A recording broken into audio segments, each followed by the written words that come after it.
Ito ang GMA Regional TV News. May init na balita sa Visayas at Mindanao mula sa GMA Regional TV. Patay ang isang bata matapos malunod sa Sagbayan, Bohol. Sara, ano nangyari? Rafi, natagpuan ang biktimang isang taong gulang na nakalublob sa baldeng may tubig.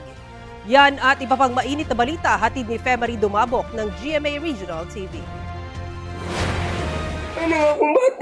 Emosyonal si Jonalyn Lauron habang pinaglalamayan ang kanyang anak na si John Andre sa Sagbayan, Bohol. Kwento niya, naglalaro ang anak kasama ang dalawa niyang kapatid sa labas ng kanilang bahay. Laking gulat na lang ng nakakatandang kapatid na nakabaliktad na ang isang taong gulang na bata sa loob ng balding may tubig. Isinugod pa nila sa Rural Health Unit ang bata, pero binawian din ng buhay.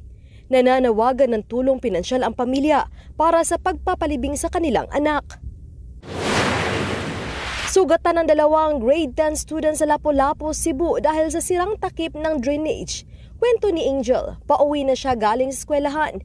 Pero dahil madilim at masikip ang daan, hindi niya napansin ang sirang takip ng drainage. Nagtamo siya ng malaking sugat sa kanyang binti at ilang araw ng absent sa klase. Ganito rin ang sinapit ni Fiona. Mabuti na lang at hindi malalim ang tinamo niyang mga sugat. Pinalad naman silang mabigyan ng tulong ng barangay na ipinambili nila ng gamot at anti-tetanus vaccine. Sinubukan ng GMA Regional TV na kunan ng pahayag ang kapitan ng barangay pero wala siya sa kanyang opisina. Hindi rin siya sumasagot sa mga tawag at text.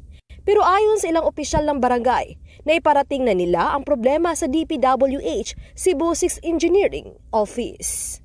Femari Dumabok ng GMA Regional TV, nagbabalita para sa GMA Integrated News.